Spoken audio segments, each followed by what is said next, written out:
नमस्कार, लोकतंत्र देख रहे हैं आप। मैं हूं आपके साथ रेशु त्यागी। लोकसभा चुनाव का बिगुल बज चुका है। चुनावी बिसात पर मोहरे फिट किए जा रहे हैं। अब इस चुनावी बिसात में मुस्लिम मतदाताओं को अपने पाले में करने के लिए होड़ मची हुई है। बीजेपी को 400 पार के लक्ष्य को हासिल करने के लिए मुस्लिमों का साथ बेहद अनिवार्य है और इसके लिए बीजेपी की नजर देश भर की उन 65 सीटों पर है जहां जीत में मुस्लिम मतदाता निर्णायक साबित होते हैं। मुस्लिमों को बीजेपी के करीब लाने के लिए कई रणनीति पर कार्य चल रहा है, तो उधर इंडिया गठबंधन को यकीन है कि हर बार की तरह इस बार भी मुस्लिम मतदाता उनका साथ देंगे।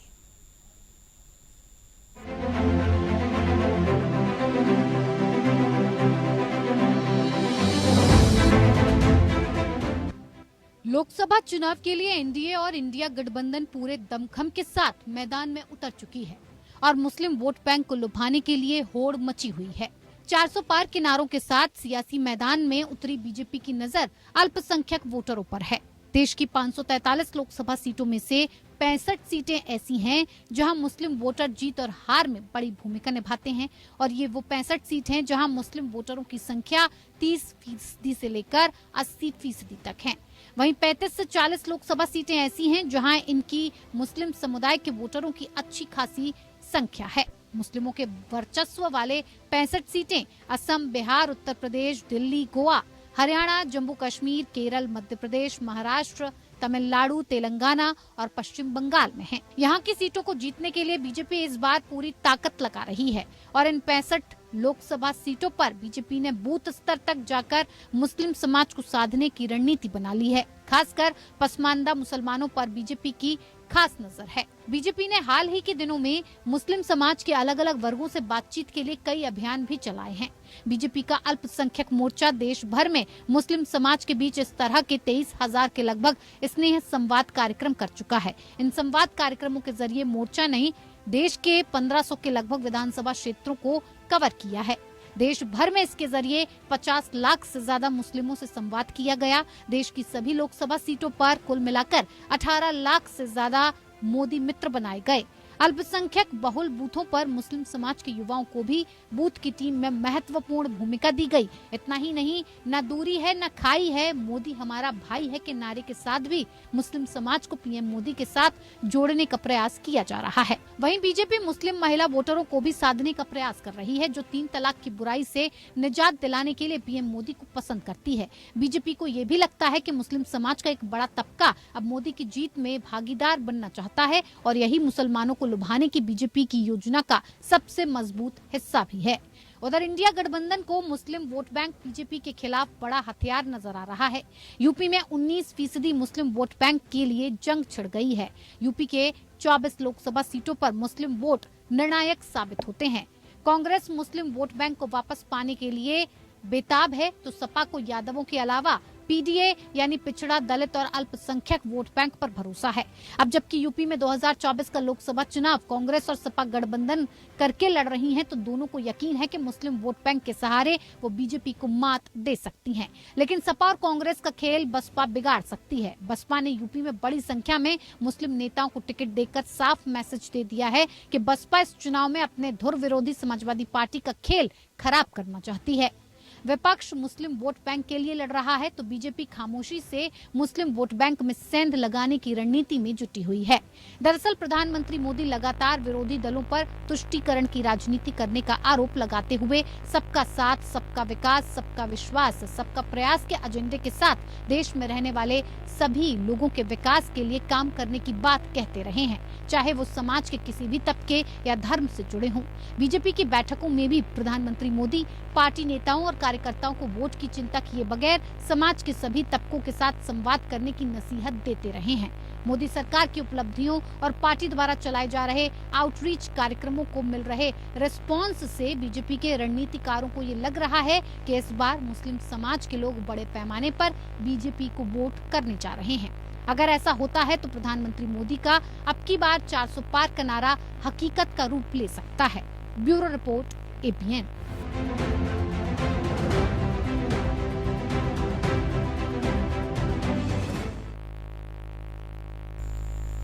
तो लोकसभा चुनाव एकदम सामने हैं और ऐसे में मुस्लिम मतदाताओं को रिझाने के लिए तमाम पार्टियों के भीतर होड़ मची हुई है और इसी को लेकर करेंगे हम लोकतंत्र में चर्चा। कई विशेष अतिथि पैनल में हमारे साथ जुड़ चुके हैं। सबसे पहले उनका परिचय आपके साथ करा देते हैं।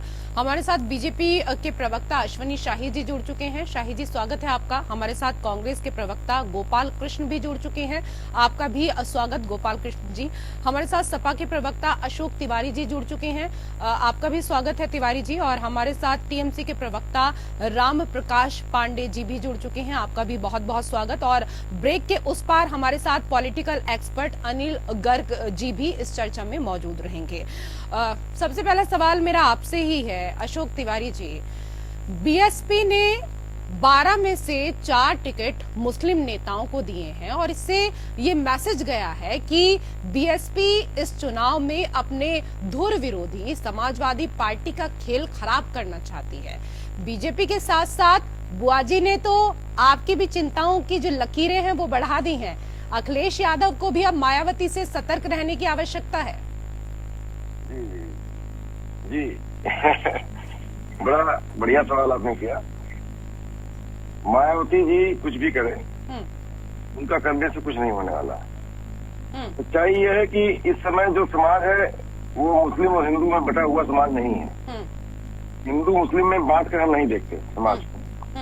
समाज में जो मुद्दे हैं, महंगाई का मुद्दा है तो सभी वर्ग पर है, हिंदू पर भी है, मुसलमान पर भी है। बेरोजगारी है, हिंदू पर भी है, मुसलमान पर भी है।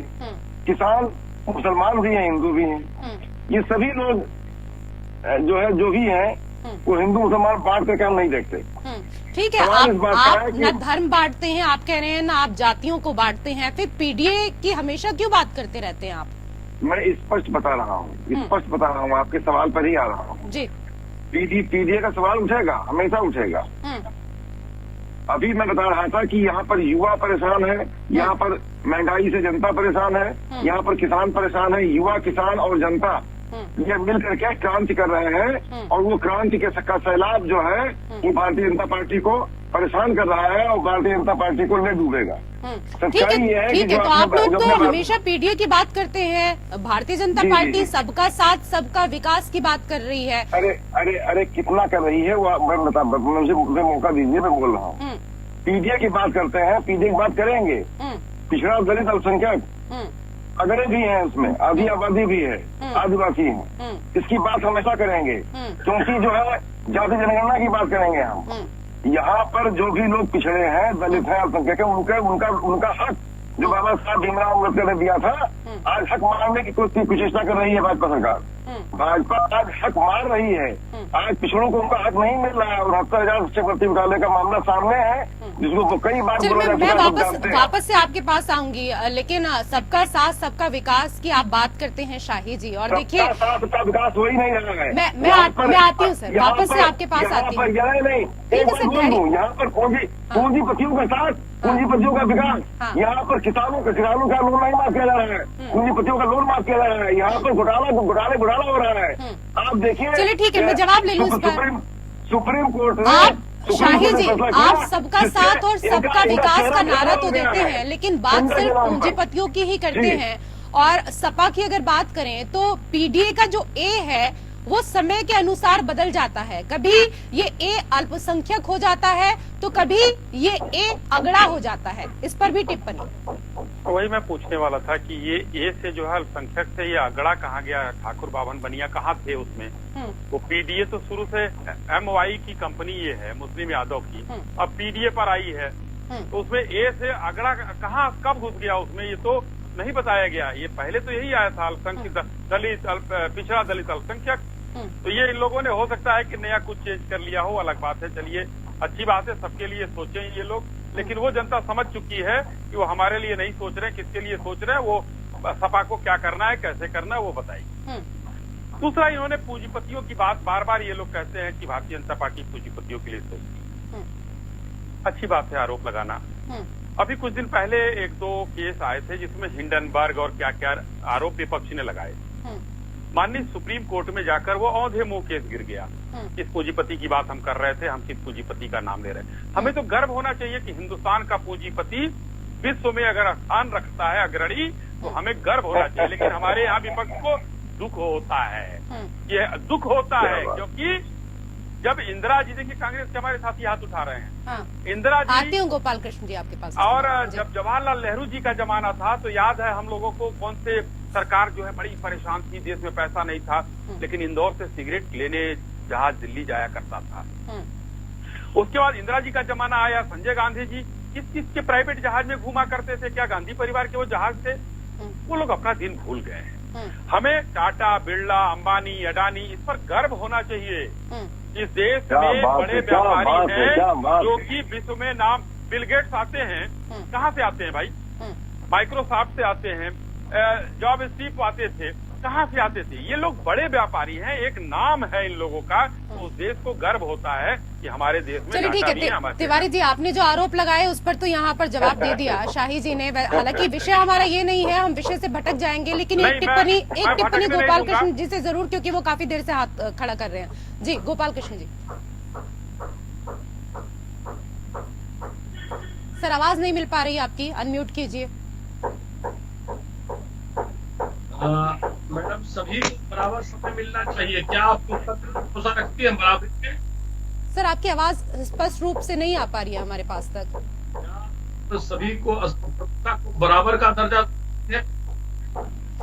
मैं वापस से आऊंगी गोपाल कृष्ण जी आपके पास, क्योंकि आपकी ऑडियो में थोड़ा कुछ प्रॉब्लम आ रही है, उसको दिखवाते हैं। लेकिन शाही जी, अभी हम यहाँ पर बात कर रहे थे मायावती को लेकर। उन्नाव से अशोक पांडे और अयोध्या से सच्चिदानंद पांडे को टिकट देकर बीएसपी ने इस बार गेम के नियम बदल दिए हैं। इन दोनों उम्मीदवारों के चुनाव लड़ने से बीजेपी के वोट बैंक में सेंध लगने का खतरा भी बढ़ गया है। एक तरफ बसपा समाजवादी पार्टी का खेल बिगाड़ना चाहती है, तो वहीं दूसरी तरफ दो ब्राह्मण चेहरों को उतारकर बसपा अगड़ों को भी साध रही है। देखिए रेशु जी, हर दल का अपना अपना एक स्ट्रेटजी होती है, प्लानिंग होती है। बहुजन समाज पार्टी की अलग होगी, समाजवादी पार्टी की अलग होगी, भारतीय जनता पार्टी की अलग होगी। जिसका जो वोट इंटैक्ट होता है वो वहां रहता है। जैसे कहते हैं ना कि अभी हमारे अशोक तिवारी जी कह रहे थे कि पीडीए की बात कर रहे थे, तो पीडीए में जो अल्पसंख्यक है वो इन लोगों के साथ रहता है। लेकिन 2004 से चुनाव का कुछ ट्रेंड देखा गया है कि 36% 2004 में कांग्रेस को मिला था, 2004 के लोकसभा चुनाव में। लेकिन जो अल्पसंख्यक का वोट है 4% भाजपा को भी मिला। ये ट्रेंड देखा गया। और हम 2019 में आए तो 33% इन लोगों को मिला, कांग्रेस को। समाजवादी पार्टी तो खैर कहीं 14-19 में है नहीं, लेकिन कांग्रेस को जो मिला वो यूपी से खत्म हो गया। मैं पूरे देश की बात बता रहा हूं। तो हम लोगों को 8% वोट अल्पसंख्यक का भी मिला था।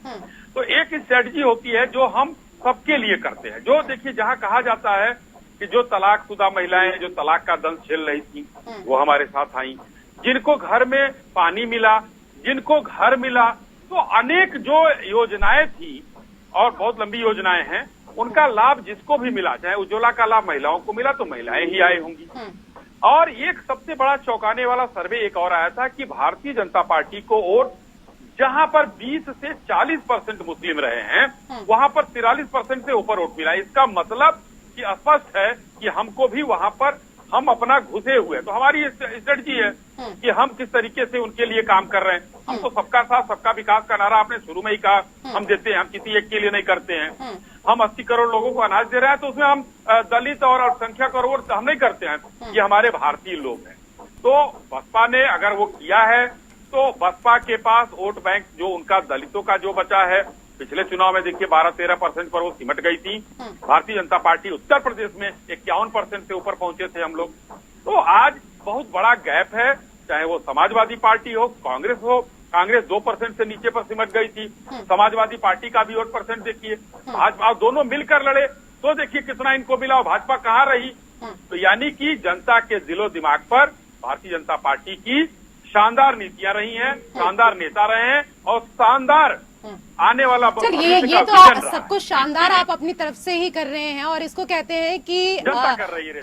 अपने मुंह से अपनी तारीफ करना। जब जनता अगर तारीफ करेगी, जब मतदाता आपको वोट देंगे, और जो आपका नारा है इस बार 400 पार, जब वो ये तब्दील हो जाएगा तब कम से कम तारीफ करिएगा शाही जी। रेशु जी, मैं एक लाइन मैं आऊंगी, बोलना, मैं एक लाइन वापस से आपके पास आऊंगी, लेकिन राम प्रकाश पांडे जी, मुसलमान मतदाताओं पर इंडिया गठबंधन के किसी दल का कोई एकाधिकार रहा नहीं है, वहीं बीजेपी भी उनके लिए अछूत नहीं है।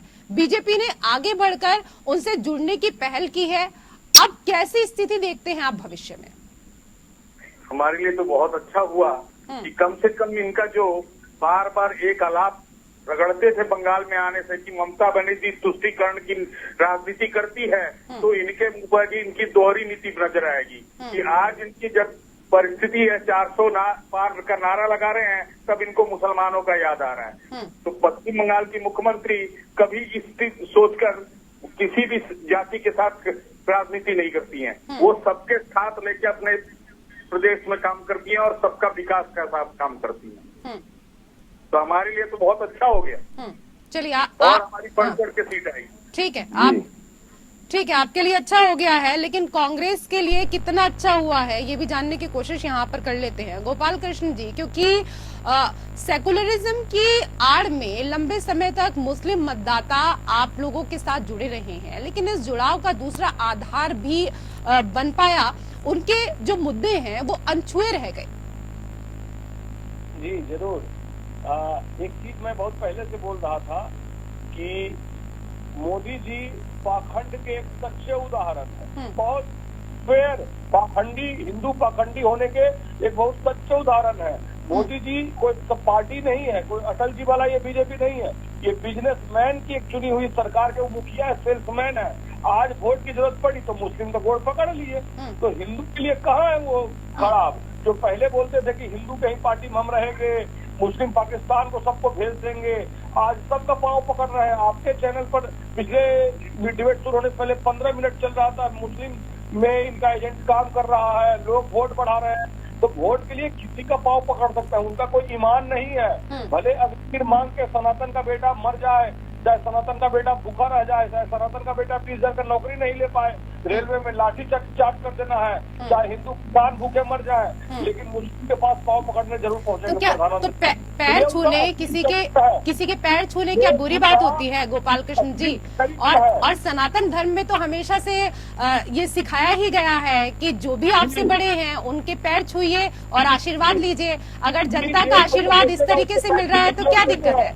जो देश बेचेगा उसको रोकने की जरूरत है। और जो शाही जी बोल रहे थे ना, अडानी को गर्व होना चाहिए, अडानी को शर्म आना चाहिए कि अपने देश में वो ड्रग्स बेचता है, हिंदू के बच्चे लेते हैं, उसको शर्म आना चाहिए।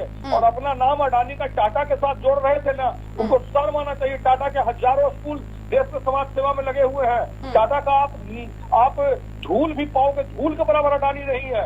आप तुलना करके अपना नाम झूठ बोल के, और जो आप बोल रहे हैं ना कि बिल गेट्स आ जाते थे, तो 1994 में 2002 में माइक्रोसॉफ्ट का बहुत बड़ा ऑफिस हैदराबाद में बन चुका था, मैंने वहाँ विजिट भी किया है। तो ये जो आप कहानी बता रहे हैं ना कि बिजनेसमैन से क्या फायदा होता है, बिजनेसमैन तो देश की सेवा करना चाहता है। आपने कहीं एक अडानी स्कूल सुना है क्या?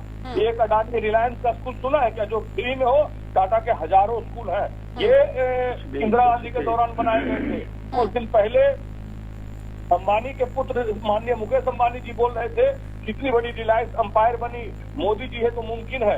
कितना झूठ बोलते हैं अपने ऑर्गेनाइजेशन को लेकर कि उनके पिताजी का शुरुआत किया हुआ बहुत बड़ा बिजनेस था जो पीएफ आगे बढ़ा रहे हैं, वो कांग्रेस का रीजन था। तो ये झूठे लोग हैं, इनके पार्टी में रहने के लिए आपको अनपढ़ होने की जरूरत है।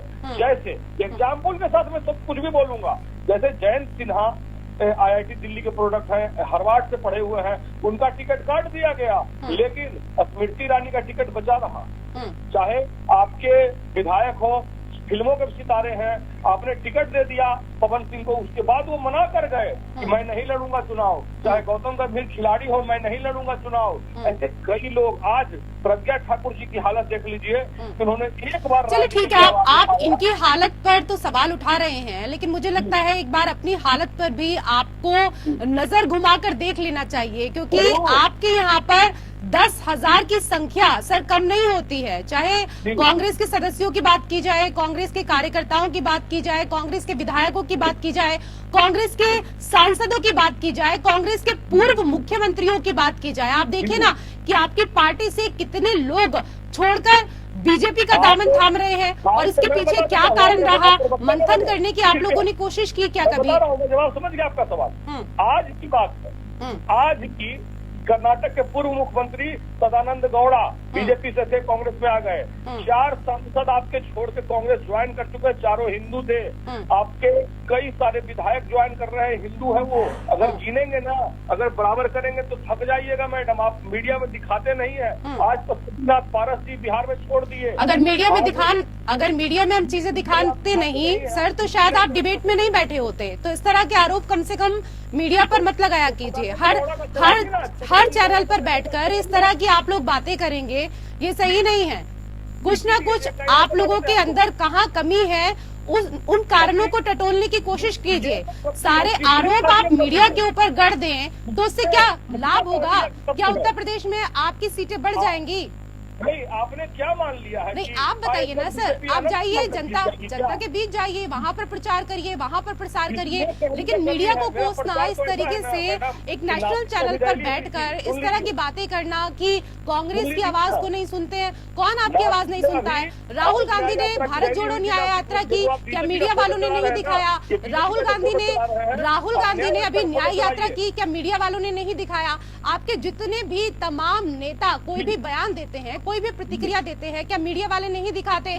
शक्ति शब्द का किस तरीके से उस अर्थ का अनर्थ किया गया, वो भी हमने साफ तौर पर कल अपनी डिबेट में बताया कि राहुल गांधी ने जो शक्ति शब्द का इस्तेमाल किया था वो गलत मंशा नहीं थी, लेकिन बीजेपी ने उसे तोड़ मरोड़ कर पेश किया। उसके बाद भी आप इस तरह के आरोप लगाते हैं, ये उचित नहीं है। आपके चैनल पे आधे घंटे से मोदी जी का वीडियो चल रहा है, न्याय यात्रा का वीडियो चलाइए। आपसे एक चैनल में लोकतंत्र बहाल नहीं हो रही है, बराबरी का आपने पैकेज में फुटेज देखी? आपने हमारे पैकेज में फुटेज देखी कि उसमें कांग्रेस भी है या नहीं, या इसी तरीके से सर बस कुछ भी आरोप आपको लगा देने हैं? आधे घंटे से आपके चैनल में मोदी जी का वीडियो चल रहा है, आप न्याय यात्रा का वीडियो चलाइए। आपने देखा पैकेज देखा हमारा? 2 दिन पहले नासिक में तथ्यों पर बात कीजिए ना। इतनी छोटी बातों पर आप बात करते हैं, तथ्य आपके पास है नहीं, सवाल आपसे पूछे जाते हैं तो वो कांटों की तरह आपको चुभ जाते हैं। कि आपके पास आदमी नहीं। अभी नासिक में भारत जोड़ो न्याय यात्रा था, जो 5 लाख लोग थे, आप दिखाइए ना भाई। अरे तो किसने नहीं दिखाया? किसने नहीं दिखाया? आप ये बताइए ना, भारत जोड़ो यात्रा की बात हो या फिर न्याय यात्रा की बात हो, किस चैनल ने नहीं दिखाया सर? सवाल पूछना चाहिए कि 2 करोड़ रोजगार आप मुद्दे को इस तरीके से भटकाते हैं, और कोई कार्य नहीं है सर, इस तरीके से मुद्दे को भटकाते हैं और ये अच्छी चीज नहीं है। कम से कम आप लोग डिबेट में बैठे हैं तो अपने विजन को क्लियर करके चलिए और मंथन करिए कि क्यों आपकी पार्टी के लोग आपको छोड़कर जा रहे हैं। लोकसभा का चुनाव आपके सर पर है एकदम, वहां पर आपको फोकस करने की जरूरत है, लेकिन आप पता नहीं कहां कौन सी दुनिया में रहते हैं और किन चीजों पर फोकस करते हैं। वापस से आऊंगी मैं आपके पास सर, आऊंगी गोपाल कृष्ण जी वापस से। राम प्रकाश पांडे जी, जब आप एनआरसी का विरोध करते हैं तो ये सोचकर करते हैं कि इससे मुस्लिम वोट आपके खाते में आएगा, लेकिन इसे यह संदेश भी जाता है कि भारत का मुसलमान अवैध रूप से भारत में प्रवेश करने वालों का समर्थक है। इससे तो मुसलमानों की ही छवि खराब होती है। जी नहीं, हम कभी भी इस बात के लिए नहीं करते हैं कि मुसलमान जो है भारत के, भाई मुसलमानों के हित के लिए हम एनआरसी का विरोध करते हैं। हम एनआरसी का विरोध करते हैं कि ये इनकी जो प्रक्रिया है, आप ये वो बोलते हैं क्या है, एक नागरिक बार उसको जो नागरिक है ही है वो किस लिए उसको करेगा? मथुआ जैसे नागरिक है, वो वोटर है भारत के, वो वोट देते आ रहे हैं, उसको किस चीज, फिर क्यों वो नागरिकता अपना प्रमाण कर जाएंगे, क्यों पोर्टेबल से करने जाएंगे? हम बोलना चाहते हैं ना आपको, किसी अफगानिस्तान पाकिस्तान और जो बोल रहे हैं वहां से माइनॉरिटी, तो माइनॉरिटी आप चिन्हित करके दिखाइए ना कौन है माइनॉरिटी आया हुआ। आप तो झूठ मूठ का एक रोना रहते हैं, पश्चिम बंगाल में बांग्लादेशी रोहिंग्या। अभी इसीलिए तो हम बोल रहे हैं कि ये वोट मांगने जाएंगे मुसलमानों से, तो कुछ मुसलमानों से वोट मांगे? रोहिंग्या और बांग्लादेशी जिनको संबोधन करते हैं उनसे वोट मांगने के जाएंगे क्या पश्चिम बंगाल में?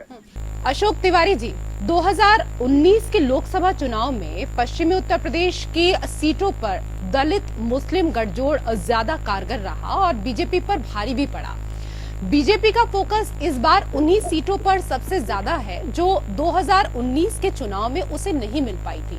मिशन 80 को फतेह करने की बात राहुल गांधी और अखिलेश भी कर रहे हैं। बीजेपी के कमल को इन सीटों पर ना खिलने देने को लेकर आप लोगों की क्या कुछ रणनीति है? आप लोगों की क्या कुछ तैयारी, किस तरीके से बीजेपी के विजय रथ को आप रोक पाएंगे? जी, बहुत अच्छा सवाल है आपका। जी देखिए, बीजेपी इस समय देश में और प्रदेश में जो मुद्दे हैं उनसे अलग हटके चुनाव लड़ना चाहती है। बीजेपी नहीं चाहती है कि मुद्दों पर चुनाव हो, और हमारा फोकस है, पूरा फोकस है कि मुद्दों पर ही चुनाव होगा, और मुद्दों पर चुनाव हो रहा है। स्थिति यह है कि युवा सबसे अधिक बेकरार है, सबसे अधिक बेरोजगार है, और हालत यह है कि परीक्षाएं लीक पर लीक हो जा रही हैं। इस पर बहुत चर्चा हो चुकी है, लेकिन यह एक बहुत बड़ा मुद्दा है परीक्षा लीक होने का। दूसरा मुद्दा है कि किसान किस तरह से है, किसान किस तरह से जो है मतलब हालत खराब है किसानों की, और किसान जो है लगातार अनशन कर रहे हैं, लगातार आंसू गैस का गोले झेल रहे हैं। उनको राहत नहीं मिल पा रही है। उनको 2022 तक कहा गया था कि उनको जो है राहत दी जाएगी और उनका आय दोगुनी हो जाएगी, जो कि हवाई जुमला साबित हो गया। अब रही बात महिलाओं की, महिलाएं महंगाई की मार से बिल्कुल बेजार हो चुकी हैं, घर चलाना मुश्किल हो गया है, और जो है महंगाई की मार कहाँ नहीं है इसको ज्यादा चर्चा करने की जरूरत नहीं है, सब कोई जानता है। तो मुद्दे हैं महंगाई, मुद्दे बेरोजगारी है, और मुद्दे किसान हैं। अब इतने मुद्दे झेल रही थी भाजपा, इतने मुद्दे झेल रही थी, इनसे निजात नहीं पा रही थी। अचानक जो है सुप्रीम कोर्ट ने फैसला दे करके उसके गले में फांस डाल दी है। इस समय सुप्रीम कोर्ट का जो फैसला आया है इलेक्टोरल बॉन्ड का, वो उनके गले की फांस हो गया। उससे समझ नहीं पा रही भाजपा कैसे बचे, क्योंकि भाजपा लगातार कहती रही है समथिंग एल्स पार्टी है, कुछ हट के पार्टी है। ऐसा कुछ साबित नहीं हुआ। स्पष्ट रूप से आंकड़े देख लीजिए, मैं गिना दूं आंकड़े। उधर ईडी की रेट पड़ती है, इधर चंदा आ जाता है। उधर एमडी गिरफ्तार होता है किसी एक फार्मा कंपनी का, उधर चंदा आ जाता है। उधर चंदा आता है, उधर काम मिल जाता है। उधर स्पष्ट रूप महाराष्ट्र में उधर जो है चंदा आता है, उधर कोल माइंस का काम मिल जाता है। स्पष्ट रूप से साबित हो गया है कि भाजपा आकंठ डूबी हुई है भ्रष्टाचार में। चलिए मैं जवाब ले लेती हूँ जरा इस पर। ठीक है सर, मैं जवाब ले लेती हूँ, जवाब लेने दीजिए। शाही जी जो आरोप लगाए हैं तिवारी जी ने, सर वापस से आऊंगी मैं आपके पास, उनसे जवाब लेने दीजिए। शाही जी जो गंभीर आरोप लगाए हैं इस दौरान चुनावी चंदे को लेकर खास तौर पर, और इसके साथ ही तिवारी जी कह रहे हैं कि बीजेपी जो असली मुद्दे हैं उनसे जनता के ध्यान को भटका रही है, चाहे बात महंगाई को लेकर की जाए, परीक्षा लीक को लेकर की जाए, युवाओं की बेरोजगारी को लेकर की जाए। जो असली मुद्दे हैं उनसे तो आप भटकाने का कार्य कर रहे हैं, लेकिन आप कह रहे हैं कि बस विकास हुआ है। रेशु जी, 2-3 लोगों का जवाब देना थोड़ा सा निवेदन रहेगा कि समय चाहिए, क्योंकि कांग्रेस, सपा और हमारे टीएमसी के सदस्य जो चले गए उन्हीं की जवाब से करता हूं। उन्होंने कहा कि बीजेपी का दोहरा चरित्र है, हमको पता चल गया और क्या है।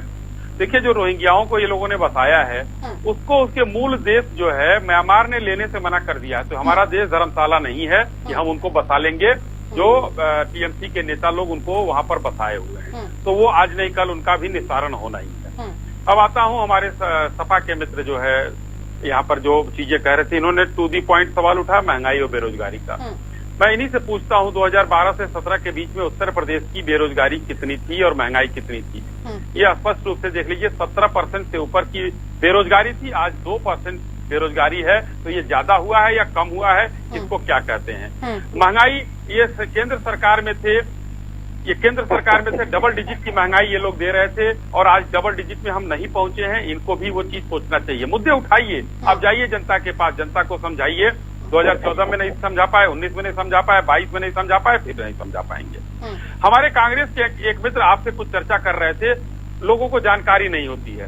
अडानी जी का पूरा अखबार और टीवी और सब कुछ भरा पड़ा था पिछले साल अपने पिताजी के 100वीं वर्षगांठ पर 60,000 करोड़ का चंदा शिक्षा के क्षेत्र के लिए, स्वास्थ्य के क्षेत्र के लिए और कौशल विकास की योजनाओं को बढ़ाने के लिए उन्होंने दिया था। गोपाल कृष्ण जी सुन लीजिए, आपने सवाल किए थे तो कम से कम जवाब सुन लीजिए, बीच में मत बोलिए सर मत जी। उसके बाद दूसरे नंबर के रहे अजीज प्रेम जी, जो 9,000 या 9,500 10,000 करने वाले रहे। फिर उसमें टाटा, अंबानी, बहुत से लोगों की लिस्ट है, लेकिन मैंने सिर्फ 60,000 करोड़ जो सबसे ज्यादा है मैंने उसके आंकड़े दिए। अब आते हैं चंदे की बात, जो इलेक्टोरल बॉन्ड की बात हमारे मित्र कर रहे थे, उसका जवाब ले लीजिए। इलेक्टोरल बॉन्ड में सुप्रीम कोर्ट ने जो फैसला दिया है, एसबीआई को वो काम करना है, मैं एसबीआई का प्रवक्ता नहीं। हाँ, लेकिन भारतीय जनता पार्टी के पास चंदा आया है। अब ये बताइए, विश्व की सबसे बड़ी पार्टी जिसके पास 303 एमपी है, 6,000 करोड़ का 7,000 करोड़ का चंदा आता है।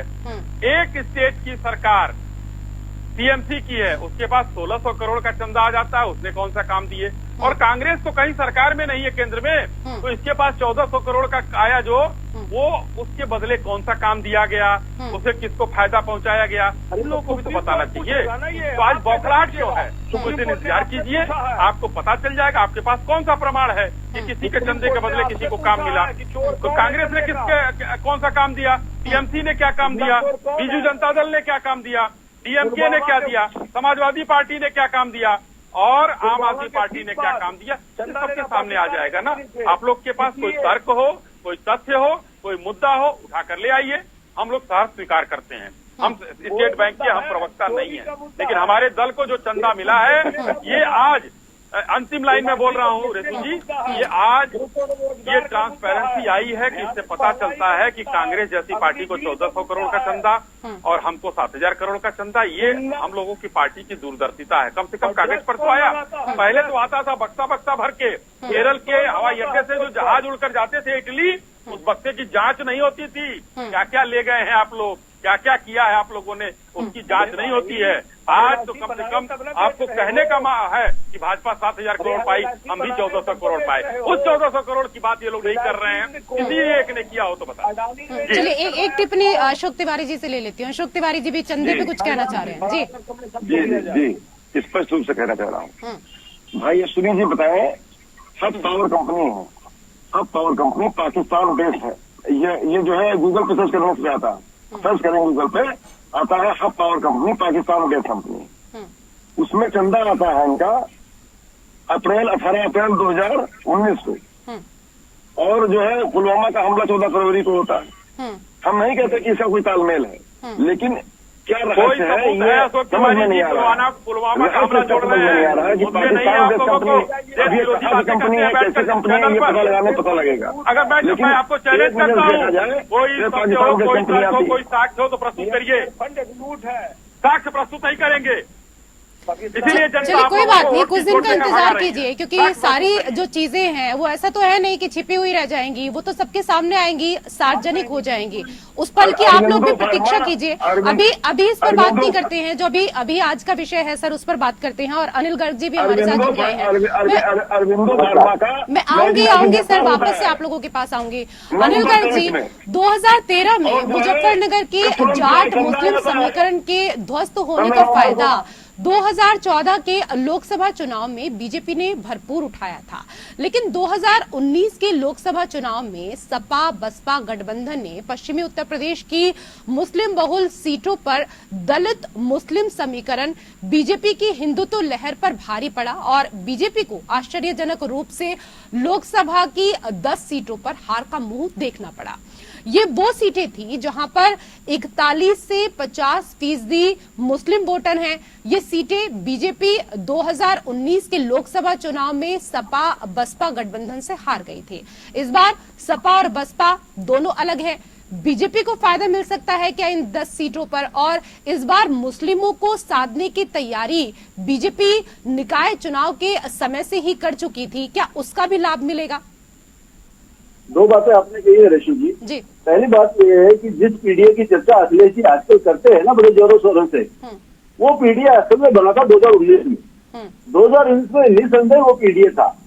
वो पिछड़े भी थे, दलित भी थे और अल्पसंख्यक भी थे। अभी वैसे वो ए से बदलते रहते, कभी आदिवासी, कभी आदि आबादी, कभी कुछ बोलते, लेकिन उनका अल्पसंख्यक ही है। हाँ, लेकिन वो पीडीए बना था 2019 में, और उस पीडीए का फायदा बीएसपी और एसपी गठबंधन को निसंदेह रूप से हुआ था, इसमें कोई शक नहीं। और अगर इस बार भी पीडीए बनता, जिसकी चर्चा कर रहे हैं, अगर बीएसपी उनके साथ होती है, आईएम उनके साथ होती, सभी पार्टियां मिलकर लड़ती, तो निसंदेह वो एनडीए को कड़ी टक्कर देते। लेकिन दुर्भाग्य की बात है उनके लिए कि वो ना तो बीएसपी को अपने साथ ले पाए, ना ओवैसी की पार्टी को अपने साथ ले पाए, ना आरएलडी को अपने साथ रख पाए। तो कुल मिला के उनके दुर्भाग्य के दिन चल रहे हैं, इसमें कोई क्या कर सकता है। तो मेरा कहना, आज की जो स्थिति है दोनों तरफों से, एक तो मुस्लिम वोटों को जो लामबंद करने की जो फैक्टर थे वो सारे के सारे टूट गए, बिगड़ गए हैं, एक बात। दूसरी बात, जो लाभार्थी है, देखिए एक बात आप लोग को माननी पड़ेगी कि जो सच्चा रिपोर्ट आई थी उसमें भी आया था कि दलित और मुसलमान, ये गरीबों की संख्या इनकी ज्यादा, इसमें कोई दो राय नहीं। और गरीबों के लिए जो लाभकारी समाज कल्याणकारी योजना है जो नरेंद्र मोदी जी सरकार ने चलाई, उसका सर्वाधिक लाभ इन दोनों ग्रुप को मिला है। यानी जिसको हम पीडीए के अंदर डी बोलते हैं दलित और ए बोलते हैं अल्पसंख्यक, तो सर्वाधिक लाभार्थी इस वर्ग से है। और एक आपको एक बार बताऊं मैं, सारी बातें धरी रह जाती है, जब आपकी पेट की आग बुझाने वाले लोग आपके पास होते हैं ना, तो आपको वही पसंद आते हैं। तो इस समय मुस्लिम कम्युनिटी में, खासकर मुस्लिम महिलाएं, जो 3 तलाक का मुद्दा हो चाहे ये लाभार्थी की बातें हो, इस समय वो भी नरेंद्र मोदी की मुहिम बनी हुई है। यही सवाल मैं आपसे करने वाली भी थी जी, यही सवाल मैं आपसे करने वाली भी थी अनिल गर्ग जी, क्योंकि ये तो यहाँ पर बात हुई उत्तर प्रदेश को लेकर, लेकिन 400 पार के नारे के साथ सियासी मैदान में उतरी बीजेपी की जो नजर है वो पिछले काफी समय से अल्पसंख्यक वोटरों पर है। और देश की 543 लोकसभा सीटों में से 65 सीटें ऐसी हैं जहां मुस्लिम वोटर जीत और हार में बड़ी भूमिका निभाते हैं, और ये वो 65 सीटें हैं जहां मुस्लिम वोटरों की संख्या 30% से लेकर 80% तक है। वहीं 35 से 40 लोकसभा सीटें ऐसी हैं जहां मुस्लिम समुदाय के वोटरों की जो संख्या है वो भी अच्छी खासी है। बीजेपी मुस्लिम वोटर्स को लुभाने के लिए भरपूर प्रयास कर रही है, लेकिन सर सीएए यूसीसी को लेकर मुस्लिमों में कहीं ना कहीं नाराजगी भी है। तो वहीं कुछ कार्य ऐसे भी हैं जिससे मुस्लिम महिलाओं को काफी लाभ मिला है। तो क्या ये माना जाए कि मुस्लिम महिलाओं का वोट बड़ी संख्या में बीजेपी को इस बार मिल सकता है? देखिए, 2 बातें आपने कही है। पहली बात है कि भारतीय जनता पार्टी, जो मेरी नजर है, मेरी सोच है, उसके हिसाब से वो मुस्लिमों को लुभाने में लगी, वो देश को, हर नागरिक को लुभाने में लगी है। हिंदुओं को भी लुभाने में लगी है, मुस्लिम को भी लुभाने में लगी है, अन्य वर्गों को भी लुभाने में लगी है। लेकिन स्वाभाविक रूप से हम लोग मानते हैं कि भारतीय जनता पार्टी के हिंदू स्वाभाविक वोटर है। अगर हिंदू सारे स्वाभाविक वोटर भारतीय जनता पार्टी के हो जाए तो भारतीय जनता पार्टी को कैसे कोई हरा देगा 80% जनता जिसके साथ हो, पहली बात। दूसरी बात, वो सबके साथ सबका विकास, सबका प्रयास तभी सफल होगा जब समाज के सभी वर्ग उसको पीछे खड़े होंगे, उसके समर्थक होंगे। तो वो सिर्फ वोटों के कारण नहीं, सबका प्रयास, सबका विकास तभी हो सकता है जब समाज के सभी वर्गों का विकास हो। इस कारण से वो मुस्लिमों और अल्पसंख्यक दूसरे वर्गों के साथ काम करती है। और मैंने पहले ही बताया, आप यूसीसी और सीए को पहले एक तरफ रख देते हैं, जब समाज कल्याणकारी की बात आती है, जब हम ट्रिपल तलाक की बात करते हैं, आप देखिए आधी आबादी मुस्लिम की ट्रिपल तलाक के काम कितनी भयभीत रहती थी। आज कम से कम वो यूसीसी बने ना बने, लेकिन वो इस धारा में तो आगे कोई आदमी गुस्से से, मूड खराब होने की वजह से या किसी अन्य कारण से उसको घर से बाहर नहीं कर सकता।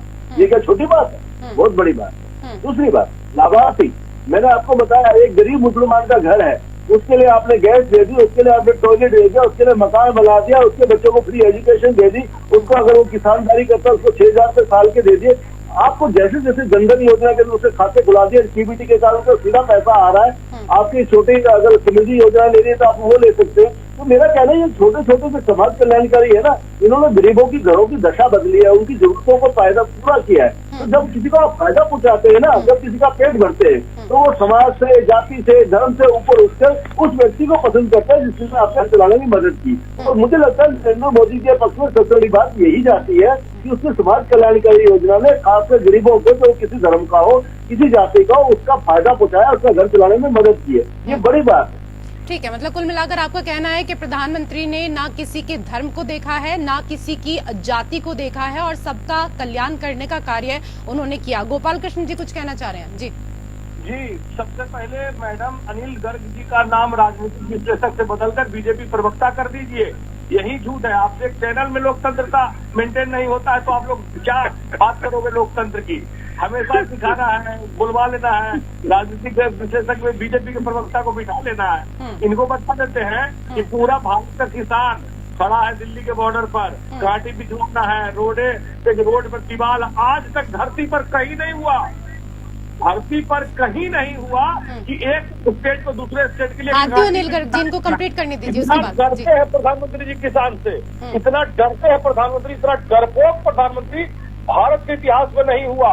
इतना डरपोक और गया गुजरा जो सब कुछ अडानी को बेच देना चाहता है, लेकिन किसान को एमएसपी नहीं दे सकता है, वो बर्डन लगता है उसे, वो बर्डन है। आप तो राहुल गांधी की भाषा बोल रहे हैं, जैसे राहुल गांधी कह रहे थे कि मोदी मुझसे डरते हैं, ठीक वैसे ही आप कह रहे हैं। जिन्होंने ये बोला था कि आप देश आपसे नहीं चलेगा, गुजरातियों के बस की बात नहीं है देश को चलाना, व्यापारियों के बस की बात नहीं है। आज आपने अडानी को एयरपोर्ट एयरपोर्ट सब बेच दिया फ्री में, लेकिन आप किसान का एमएसपी नहीं देते हैं। अग्निवीर के नाम पर पूरे भारत के सनातन के लड़के विरोध कर रहे हैं। महंगाई के नाम पर मीडियम वर्ग की हालत खराब है। तो इन सारे चीजों से इनका वोट बैंक बढ़ रहा है। एक्चुअली इनका क्या है कि टीवी का प्रोपेगेंडा, कुछ मीडिया के फैलाया हुआ और इलेक्शन कमीशन, इस दोनों का गठजोड़ है। तो इस बार इलेक्शन कमीशन का गठजोड़ तोड़ देंगे हम लोग। उसके बाद आप 50 पर चले जाइएगा और भूलिएगा नहीं 70 साल जीरो पर कौन था। उसी भारत के हिंदू और सनातन ने 70 साल इनको जीरो पर रखा, लेकिन जब से कुछ झूठे मीडिया पनप गए बाजार में तो इनका कुछ झूठ फैल गया है और वो झूठ का खुलासा हो गया। क्योंकि आज जो चंदा आया पुलवामा के ठीक से पाकिस्तान से चंदा आना, पूरा देश पूछ रहा है ये क्या है, इसलिए आया ये चंदा पाकिस्तान से। ये आदमी प्रधानमंत्री जी इतने निम्न स्तर के हैं कि कतर में जाकर प्रधानमंत्री मुसलमान से गले मिलते हैं और गरीब गुरबा मुसलमान को किसी के गले मिलना, किसी के गले मिलना, कोई व्यक्ति अगर किसी के गले मिलता है तो वो निम्न स्तर का हो जाता है। तो मॉब लिंचिंग फिर तो आप राहुल गांधी को भी सिखाइए, वो जो प्यार की बात करते हैं, प्रेम की पाठशाला चलाते हैं, मोहब्बत की दुकान खोलते हैं, उनको भी कहिए कि क्यों मोहब्बत की दुकान खोल रखी है जब इस देश में कोई मोहब्बत सीखता नहीं है। तो राहुल गांधी को भी, मुझे लगता है राहुल गांधी को आपको भी सलाह देनी चाहिए। गोपाल कृष्ण जी, मैं वापस से आपके पास आऊंगी। अनिल गर्ग जी कुछ कहना चाह रहे थे। आपने जो टिप्पणी कही थी कि उनको राजनीतिक विश्लेषक ना होकर बीजेपी का प्रवक्ता होना चाहिए था, उस पर वो कुछ कहना चाह रहे हैं। जी ठीक है सर, सुन लीजिए ना, जवाब ले लीजिए। ये हालत ये है कि मीडिया और पॉलिटिकल एनालिस्ट दोनों भाजपा के आदमी बने हुए हैं। क्यों बने हुए हैं? क्योंकि दोनों पे दोनों आईना दिखाने का काम करते हैं और विपक्षी पार्टियों की हालत इतनी खराब है, वो चेहरे को तो अपने चेहरे को ध्यान देते नहीं और वो आईना को गाली देते हैं। क्या कर सकते हैं? अभी गोपाल कृष्ण जी ने जिस भाषा का प्रयोग किया, अगर इनका भाषण चला दिया जाए पूरे देश में तो आप समझ जाएंगे कांग्रेस को वोट क्यों नहीं मिलेगा। और एसपी ने बहुत बड़ी गलती की है, 2017 में गलती की और 2024 में करने जा रही है, वो हमेशा खोती है। मैं तो एसपी की तारीफ करना चाहूंगा कि एसपी गठबंधन का धर्म सबसे ज्यादा अच्छे से निभाती है और हमेशा कुछ नहीं कुछ खोती है। 2019 में बीएसपी के हाथों खोया, 2017 में कांग्रेस के हाथों खोया, 2024 में वापस कांग्रेस के हाथों गंवाने जा रही है। क्या हासिल होगा मुझे मालूम नहीं, लेकिन गोपाल कृष्ण जी को जिस भाषा का प्रयोग करते ना, मैं आपको एक बार बताऊं गोपाल जी, आप इस तरह के भाषण करते रहिए, भारतीय जनता पार्टी को कोई जरूरत ही नहीं पड़ेगी कनेक्शन की। आप ही भारतीय जनता पार्टी के लिए देंगे सारी चीजें। अरे अपनी भाषा पर संयम रखिए, अपनी बात करिए। मीडिया और पॉलिटिकल एनालिस्ट जो देश की हालत है वो बताइए, आपको पसंद आएगा इससे क्या फर्क पड़ेगा? बीजेपी में रहने के लिए गुलाम और अनपढ़ होना जरूरी है। स्मृति ईरानी को टिकट मिलेगा और जयंत सिन्हा को टिकट कट जाएगा, समझे? आपको अरेंज छोड़ के चली गई, आपके साथ जेडीयू छोड़ के चला गया, ममता आपके साथ आने को तैयार नहीं, अरविंद केजरीवाल पंजाब में आपको साथ बैठाने को तैयार नहीं, और आपको फिर भी समझ में नहीं आई। ये तो अखिलेश जी की मेहरबानी है कि फिर भी आपको साथ बैठा रहे हैं। आरजेडी के पास है नहीं वहाँ पे बिहार में, इसलिए आपको गले लगा रही है। खुद तो उसके पास 0 सीटों थी, 2019 में आरजेडी के पास 0 सीट थी और आप उसके पीछे खड़े होने को तैयार बैठे हैं। आप कह रहे हैं हमें गले लगा दो, ऐसे से तो हम कर रहे हैं। आप लोगों के पास वापस आऊंगी। तिवारी जी कुछ कहना चाह रहे हैं, हमको 0 मत बताइए। ठीक है, वापस से आऊंगी सर आपके पास। जी अशोक तिवारी जी रेशु जी, मैं स्पष्ट रूप से कहना चाहूंगा कि देश में जिस तरह से, पूरे देश की बात कर रहा हूँ, देश में जिस प्रकार से माहौल बदला है देश में जिस तरह से मुद्दों की चुनाव हो रहा है, चुनाव होने वाला है, चुनाव हो रहा है समझ लीजिए, उस तरह से मीडिया पे फर्क पड़ा। मैं कह रहा मीडिया में अंतर आया है। मीडिया अब विपक्ष को भी महत्व दे रही है, ऐसा नहीं दे रही है। पूरा मीडिया हाउस, पूरा एक मीडिया हाउस की बात कर रहा हूँ मैं। मीडिया में परिवर्तन आया है और मीडिया गंभीरता से रही है इस बात रही। पॉलिटिकल एनालिस्ट की बात तो कुछ भी कहें, कोई कुछ कहता कोई कुछ कहता है।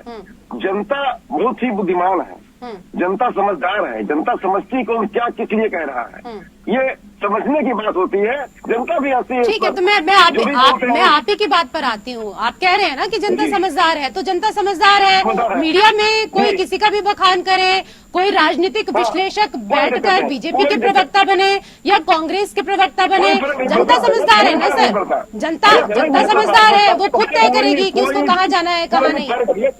कोई फर्क नहीं पड़ता है, वो व्यक्ति अपनी आलोचना खुद करता है, अपने आप का हंसी उड़ाता है, अपने आप को आस्था गिराता है, जो भी करता है। मैं किसी की बात नहीं करता।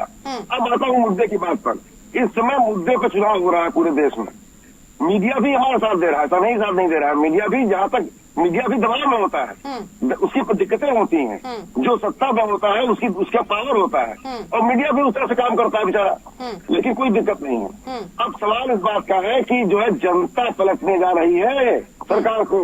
जनता गले तक आकर डूबी हुई, भ्रष्टाचार में डूबी पार्टी समाजवादी, जो इसका सुबह में लोग आ रहे हैं, ठीक है। अच्छा, आप लोग एक चीज बताइए, आप लोग जब चुनावी मैदान में जाते हैं सर, क्या मीडिया के सहारे जाते हैं? क्यों आप लोग चाहते हैं कि मीडिया बखान करेगा, मीडिया आपकी उपलब्धियों को बताएगा? आप लोग अगर मीडिया वाले, ठीक है, आप तमाम मीडिया वालों के ऊपर आरोप लगाते हैं, आप छोड़ दीजिए ना, मीडिया के ऊपर कोई बात ही मत करिए। आप जनता के बीच जाइए, वहाँ अपनी उपलब्धियों को बताइए। वहाँ क्यों नहीं जाते आप लोग?